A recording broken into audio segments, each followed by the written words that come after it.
Anatin'ny vaovao ara-politika hatrany mahakasika ny toe-dra-pirenena indray kosa dia naneho ny heviny mahakasika an'izay raha moa ny antoko avitra ho an'ny firenena. Nanamafy ny sekretera jeneraly nyity antoko ity fa ny fifidianana no ho an'ny vahaolana amin'ny krizy izay lalovan'ny firenena. Ny anjenjen'izay ary.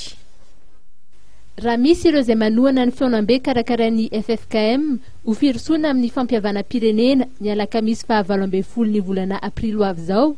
Raha tsy laza afa-tsy ny fiombona be ny mpiasa-panjakana ambony dia anisan'ireo mitsipaka izany kosa ny antoko avitra ho an'ny firenena izay manoro-tsoritra fa ny firosoana amin'ny fifidianana no any vahaolana.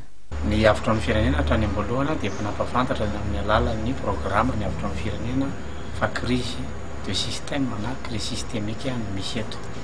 Izay nanolo vahaolana hoe fifidianana ny vahaolana. Efa fantatra ny daty ho avy indray ny FFKM hanao zavatra hafa hanelingelenana ny fifidianana.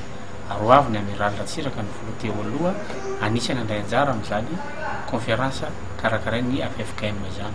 Izay ataony ny avitra amin'ny firenena izay manolotra kandida rahateo ho anatin'ny fifidianana satria ho avy ny fotoana nateranay ny dossiernay ny CES dia manao défi satria efa niteny izay nangataka ny zavatra amin'ny rahalahy hanaja tena ao anatin'ny atao hoe olon-kendry.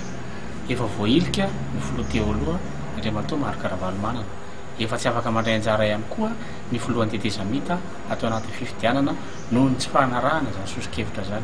Ankehitriny amiral Ratsiraka dia mety treritra fa mbola hitantana indray tetezamita vaovao hanelingelenana hanemorana ny fifidianana. Izay dia samy tena ampy izay monsieur le président satria manao défi izay fa raha tafavoakanao miaraka amin'ny FFKM ny conférence sommet ka hitantsika vahaolana ivoahana amin'izao crise zao dia mandrava ny toko fotsiny izao ny avitra amin'ny firenena satria tsy misy vahaolana ankoatra ny fifidianana.